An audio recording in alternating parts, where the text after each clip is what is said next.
You wanted the best. You've got the best podcast. The hottest podcast in the world. The Chris Voss Show. The preeminent podcast with guests so smart you may experience serious brain bleed. The CEOs, authors, thought leaders, visionaries, and motivators. Get ready. Strap yourself in. Keep your hands, arms, and legs inside the vehicle at all times, because you're about to go on a monster education roller coaster with your brain. Now, here's your host, Chris Voss. Hi, folks. It's Voss here from thechrisvossshow.com.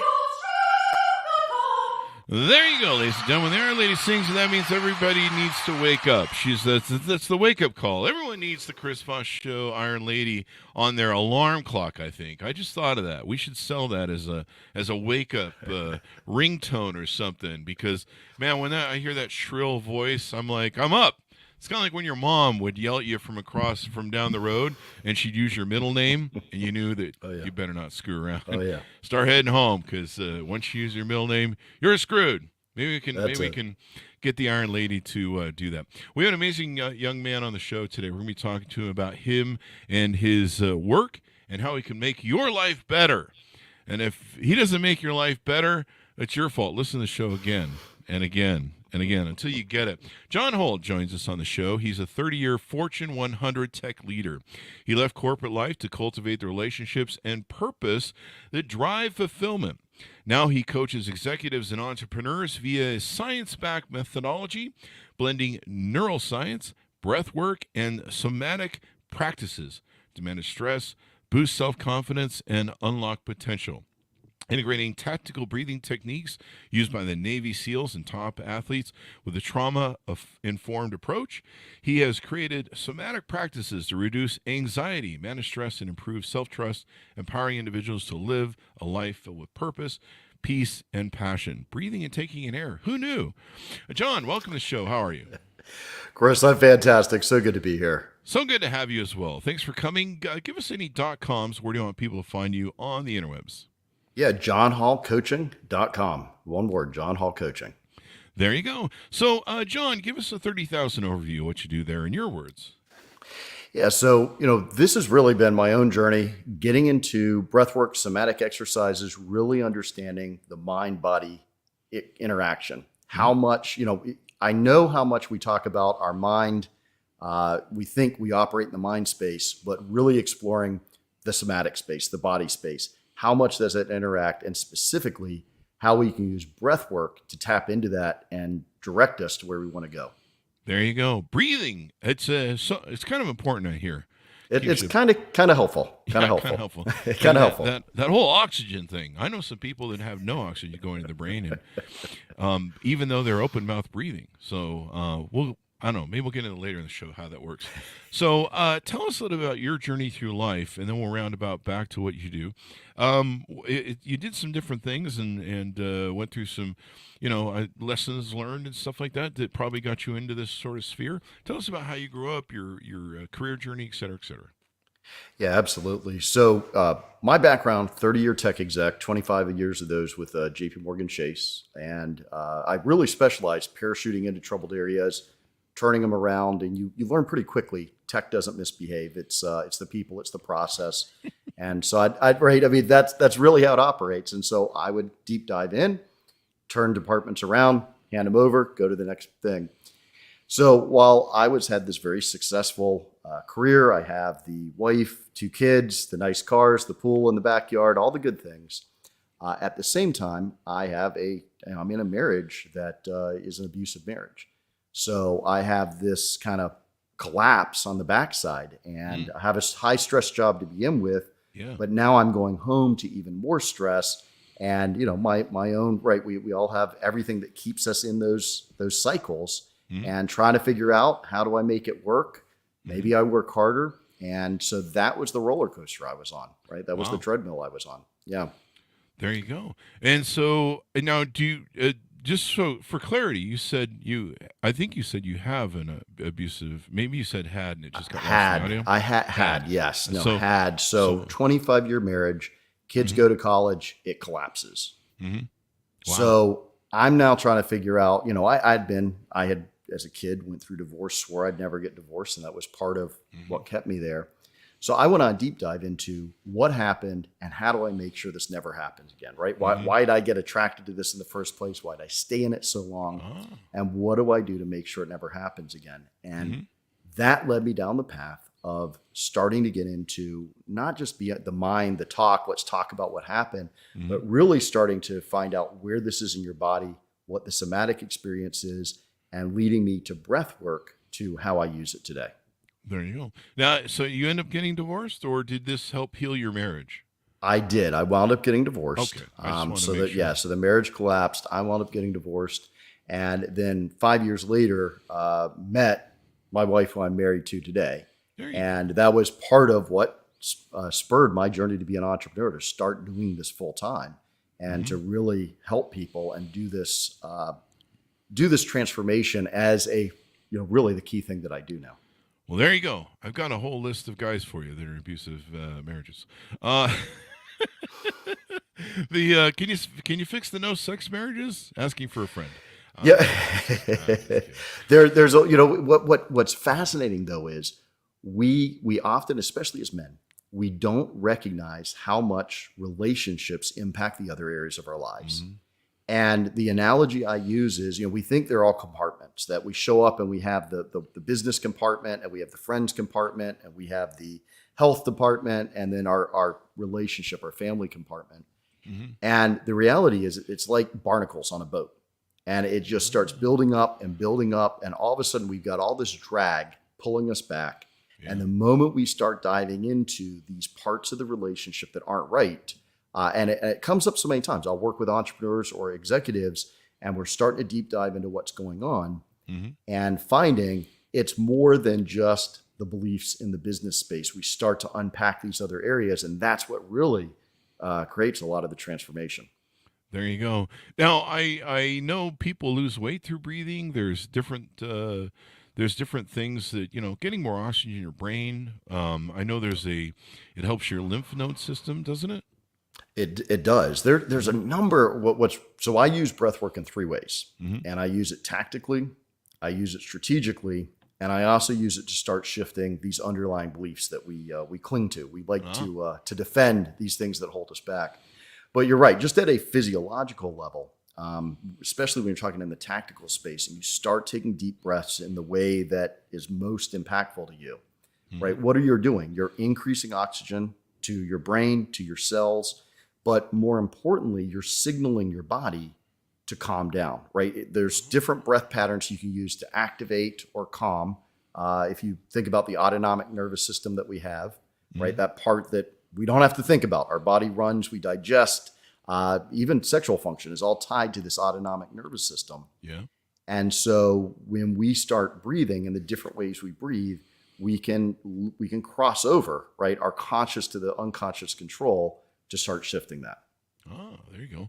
Now, I imagine with breath work, it's a calming agent, but it's also can help you focus. A lot of people, I think that you treat, if they have anxiety, things of that nature. A lot of times when we're under stress, we're kind of in a fight or flight mode, right? And so breathing can kind of help, like you say, reduce that down, bring us back to the earth there, and get us into something where we're not in a desperate, fight or flight mode, and we can objectively maybe analyze what situation we're experiencing or we're in. Well, what's fascinating, I love this because what's fascinating is the physiology around this. So we've got natural stress responses, right? So if I'm hiking through the woods and all of a sudden I get a grizzly that comes out on the other side of the trail, right? What's going to happen? Anything that's not critical to my survival is going to shut down. Digestion, sex function, different, all the blood is going to go to the core parts, right? It's going to energize me. I'm going to get a dump of chemicals into my body that's going to give me energy, hyper focus what I'm focused on, prepare me to fight or run as quickly as I can in the other direction. That's a very useful stress response when I'm looking at physical survival. I don't know. Normally, Now- when I see a bear, I get kind of turned on sexually. No, I'm just kidding. I don't. It's a joke. Don't do that, people, because the grizzly is not friendly. Try do it with the black bear at least a black bear, not a grizzly, Is right? the black bear the one you can just kind of sit there and he'll leave you alone, and then They'll leave you alone. Yeah, the black bears are more Yeah. they'll leave you alone. Yeah, they're Yeah. just kind of chill, do their own thing. Yeah. Okay, But, so it's okay to. Okay, all right. It's you can I don't know if I advise that, but I'm running either way. I don't. not care. that there's anything I'm wrong out. with that, Chris. I'm out. You got the bear thing. Yeah, there you go. Yeah. Or I'll walk really slowly, but I'm not standing around. Like I've seen like hunters out in the wild, and they're just like sitting there in their chair calm as some grizzly goes by them, and I'm just like, yeah, you guys are all crapped your pants. We know that. The key is, Chris, just run faster than everyone else. If you're not the last, you're better off. Well, that's why You're you better push off. over the fat kid. Wait, I'm the fat kid. Don't do that, people. So there you It's go. become the bear show. So yeah, no, and I, but yeah, that's so bears. One thing, survival technique, great on that. We're asked for a report. Something goes south in our business. Totally different story. That stress response isn't going to help us anymore, right? Especially because what's going on is, in order to hyper focus to help us survive, this part of the brain, our prefrontal cortex, which is what makes our executive decision making, goes offline. And this part back here, the amygdala, which is an older part of our brain, hijacks control and it takes over. It's getting danger signals from the body and it's sending the danger signals to the brain to activate us to survive. Mm-hmm. And really, I mean, that's great for an emergency situation, but in business, in life, unless you're coming across a grizzly bear at the office there, sometimes, they get in. You find one in the boardroom mucking about. You can't, it shuts down your brain to logically and reason-wise process stuff, right? So... Yeah. Yeah, in fact, Dr. John Gottman, who is part of the Gottman Institute, they do a lot of research around relationships. And he did studies and he found, right, using different techniques, that when our heart rate goes over 100 beats per minute and we're focused on a stressful relationship, but this could be any other stressful situation, the blood flow decreases to this prefrontal cortex, to the part of us that helps us make rational decisions. So until we redirect that body hijack, we release that hijack of the amygdala, we're pretty much offline. We're pretty much offline with our higher thinking. We're in reactive mode right away. Yep. And that's not a healthy place to be, because you say all the wrong things when you're in reactive mode, and usually make poor choices when you're in the reactive mode. I think half my divorces came from that. There's been 5 or 6 or 10 of them. I lost count. But you say things you probably shouldn't, and being reactive is never a great place to be if you want to be self-actualized in your life. Lose creativity. You start looking at poor choices. You believe you're limited to the smaller set of outcomes. And if you're leading a big team or an organization, right now you're taking everyone else with you. Ah, there you go. And that's really important if you're a leader, someone who people look to as being that rock of Gibraltar or whatever that is supposed to be the solid logic reason one who isn't panicking. No one wants to see the leader panic, eh? No, and it's amazing because the studies they've done have shown that even if we aren't outwardly panicking, but we're starting to activate this response, what will come up is we start going with gut decisions. We start making poor decisions. We introduce biases. We introduce fallacies because, again, our monitor of that, what Daniel Kahneman calls the system 1 and system 2, the fast thinking and the slow thinking, that slow thinking monitor of let me double check all the work that's going on here is offline.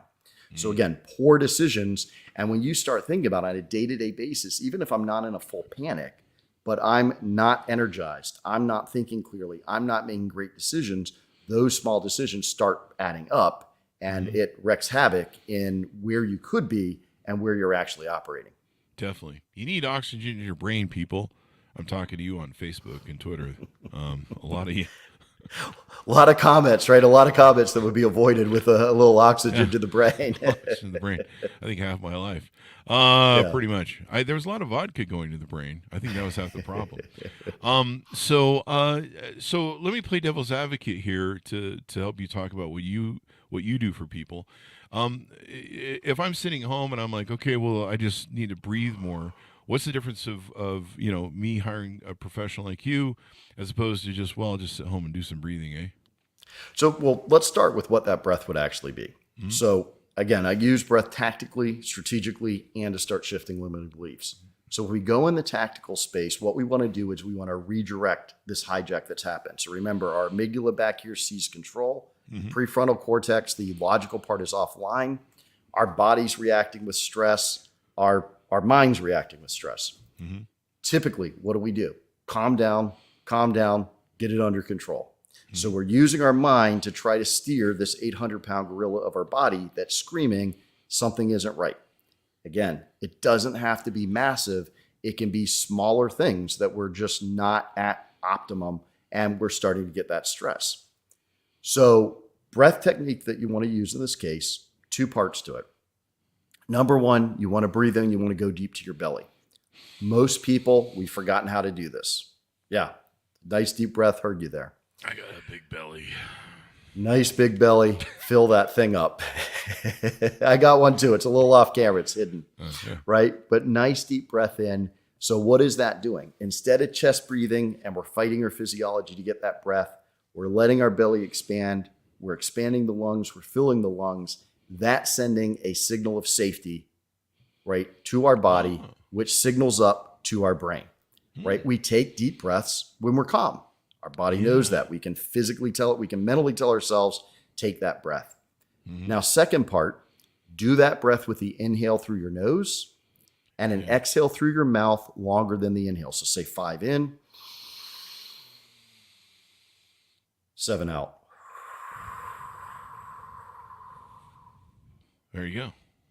And I think that helps the lymph node system too, right? From what I understand.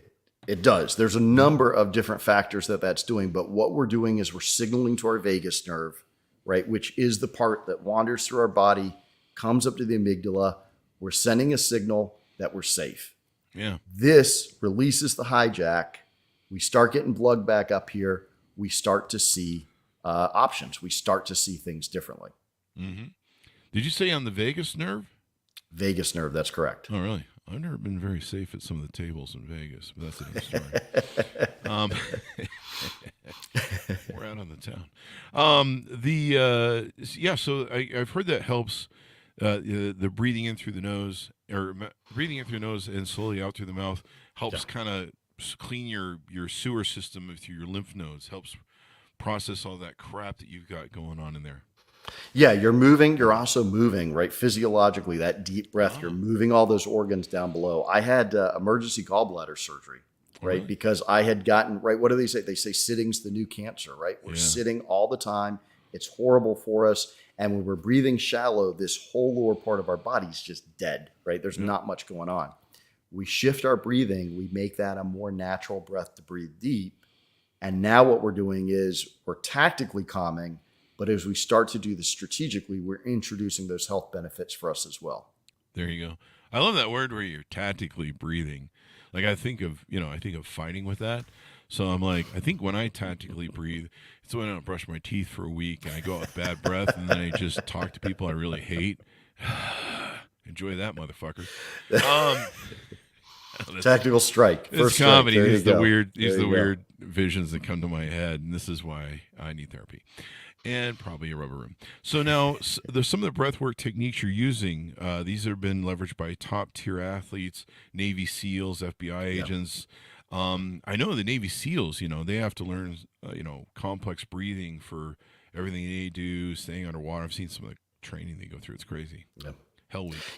Yeah, and that's actually Hell Week is one of the breathing techniques that they do. So let's talk about the strategic part. So we have a window of tolerance. This is our ability to handle chaos, right? Mm-hmm. One side of it is hyperarousal, fight or flight.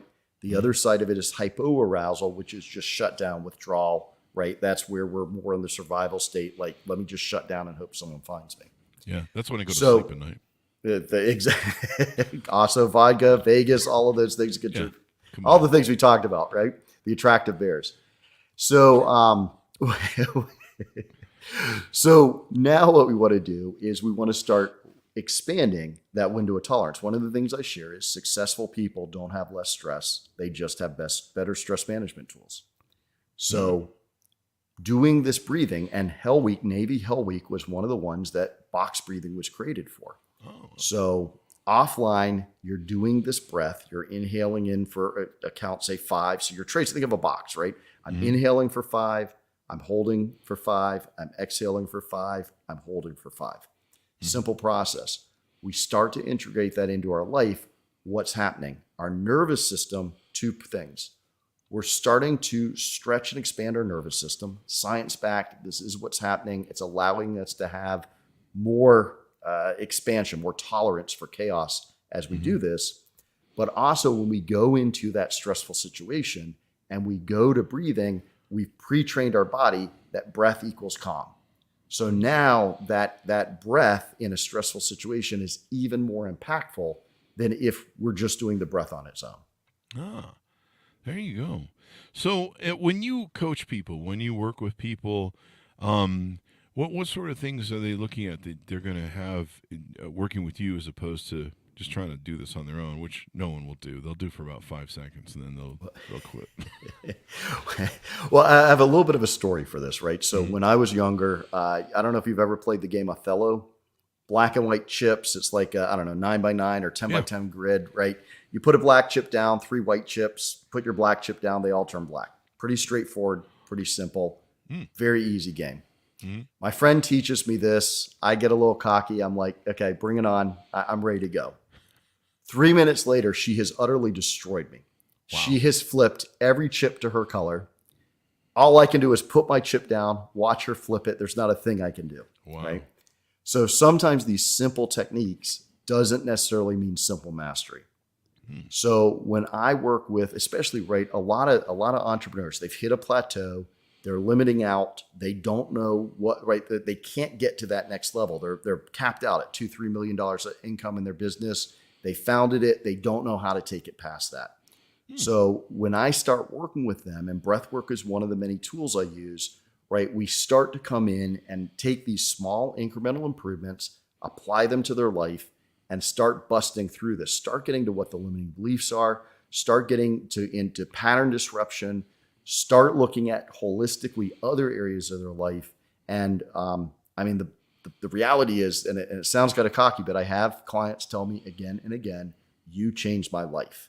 Wow. And so not only are they achieving their business goals, they're changing their relationship, they're changing their health, they're more energized, they're more calm, they're more present, and they're able to handle a hell of a lot more stress. There you go. Oh, so more stress. Wait, this doesn't sound like a good deal. No, I'm just kidding. Because there's more stress always coming, folks. It's always never ends. It's always. I always met people that are like, it must be so nice, Chris, to own lots of companies and big businesses, and you can do whatever you want, and you can just kind of ride it out and have no stress. I'm like, what? You don't understand. The higher you go, the more stressful it becomes. It's easier just to sit around the house and do nothing, which is what I do now. But there you go. Now, when I started my second company, and I had ADHD since I was young, and when I was like 16, I was checking the doorknob 20 times a night before I was trying to go to bed to make sure it was locked. I think my brother he had this sort of type where he would wash his hands until they bled. We had some ADHD going on as kids. Yeah. And get therapy, folks, when you're young, please. For the love of God. I still have ADHD. But I've just learned to manage it well. It's kind of like the vodka. Wait, what? So the audience is like, what? Is it drinking again? So anyway, when I started my second company in my early 20s, I would have been 23, I think. And it was hard because I was still running the first company.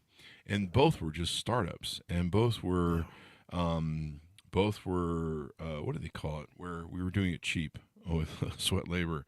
We were shoestringing it. Yeah, and so I started the second company because well, I'm an idiot, and I was bored. And so I started having panic attacks like every day, anxiety attacks, the kind that put you in the hospital. I just kind of started taking naps to deal with it. And I would usually explode before the naps, and then my heart and chest would pretty much shut everything down, and I'd have to go rest for a while. And so finally I went to a doctor, and I'm like, I think I have brain cancer, and he goes, no, you just have anxiety. And I go, yeah, I got fear and anger and misery and everything else. Thanks, doctor. I have anxiety. Great. And he's like, and this is the 90s, so no one really talked about any of this shit back then. Yeah. And so he says, no, you got to have anxiety. And, they put me on elephant tranquilizers, and I think it was Zoloft at the time. And it really helped until I wasn't on it anymore. But what I had to learn is he told me something really smart where he said, what you have to do is you have to learn where your triggers are. And so I had to start listening to my body as to where I'd start the pattern of the anxiety attack, which would shut me down. I mean, it was literally clenching my heart, my chest. Right. I mean, my whole, just everything would just exactly. And so I started figuring out, probably through a little bit of breath work or whatever, that it would begin in my stomach, and my stomach would go to a knot. Yeah. And then once it went to a knot, it was like game over, just like everything would start collapsing. Yeah. And so I had to start listening to, okay, I feel that clench. Okay, we got to breathe. We got to try and get out of this a different way. And by recognizing that first step that my brain was taking, that really helped me. Probably could have used a whole lot more breath work for, like, why are you having this attack anyway in the first place in your brain before your body does it? But that's another story, folks, for another show. And so that really helped me. And so I agree with what you talk about with technology. This is leading me actually up to another thing: people who deal with trauma. And that's usually a lot of what they're doing. We mentioned in your bio that you help people with this that are trauma-based. So let's talk about that a little bit. So two things I want to touch on. First, one of the things, I loved your description because that is so spot on what starts to happen. Mm-hmm. And it's one of the techniques, one of the tools that I share with clients is BPM. So when your heart rate starts to go up, like beats per minute, right? BPM, but I teach it as breath, physiology, mindset. So breath is the first part. We're going to use breath the way that we described earlier to release that hijack and allow us some other options. P, physiology. You talked about the mind-body connection. You could feel this anxiety coming on. You can feel it in your body, and your body's starting to react as the anxiety increases. I could feel you talking about almost that collapse and it going down to your gut. What we don't often realize is the mind-body connection. They did a study in the UK.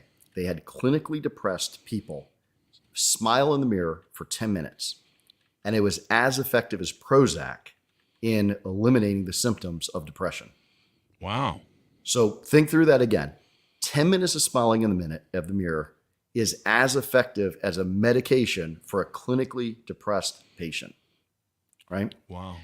And there's more. There's so many studies. I work through these with clients. But there's clearly a path that our body, the way whether we smile, how we show up, how we hold our physiology is signaling to our brain what to focus on.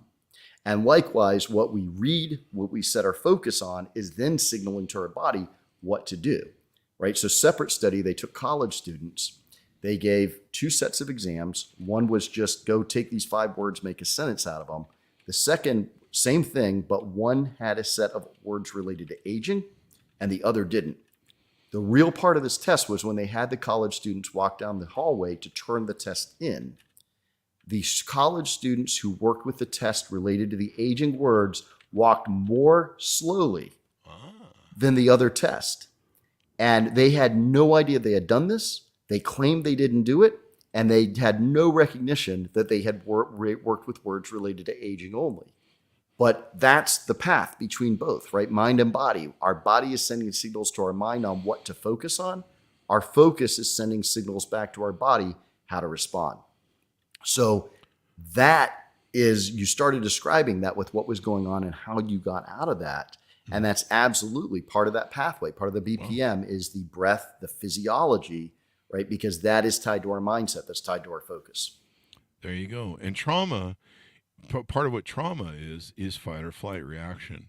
Yeah. So when you have trauma, especially from childhood and stuff, people gaslight you, people muck about with you, people seem to manipulate you. You tend to overreact to it.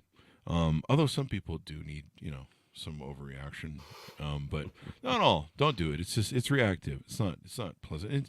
It's not good to get your blood pressure up either. Calm down. You just wreck. You think you're yelling at somebody, and you're just wrecking your heart with your blood pressure and stuff. Trauma and fight or flight are really tied together. Yeah, trauma. So let's talk about trauma. Trauma is anything that overwhelmed our nervous system at that moment. And a lot of it does come down to childhood because we don't have the same adaptive strategies and we don't have the same support. We aren't able to take care of ourselves. We're totally dependent on these parents that are showing up, right? Or not showing up in some cases. And so we're children learning these adaptive strategies and we go, oh, this works. And what happens? We carry that with us throughout our life without sometimes being fully aware of it. And so a situation comes up that feels like in our body, this event that we didn't know how to handle 20 years ago, it overwhelms us and throws us into fight, flight, fawn, right? Where we go into people pleasing. We just try to make the other person happy, or freeze. We just lock up and we don't know what to do. Yeah. The fawn, fight or fawn. I've never heard of that. So, but that makes sense because, like sometimes if you're, under the realm of a narcissist, and there's only 5% of people are narcissistic people, stop it. I keep going on dates with the last 20 boyfriends have all been narcissists. And they have PTSD from it now. And it's like, it could just be you. You have a mirror on? Anyway, I can see that, there are a lot of people that try and people please. I mean, I know a lot of husbands that try to make their wife happy when they made their wives unhappy. And so they're like, if I can just please her, then everything will be fine. And usually that just makes things worse, but that's for another show. Chris, that was me for 25 years, right? That was my reaction. Yeah, that was my reaction. Yeah. There you go. So it sounds like you've figured out the best way to resolve that. You're now sharing that with people. How do people onboard with you, get to know you better? How do your services work in your coaching? I see several different things offered on your website here for coaching, and I think you do some speaking as well. I do. So johnhallcoaching.com. It's the best way to get in contact with me. I work with individuals directly, one-on-one coaching. I also have breathwork sessions that we can just go deep, focus on a specific belief to work with that. And I also have a new course that I'm extremely happy with that I built for anyone from college students, busy parents, busy executives, or anybody who can face stress or anxiety.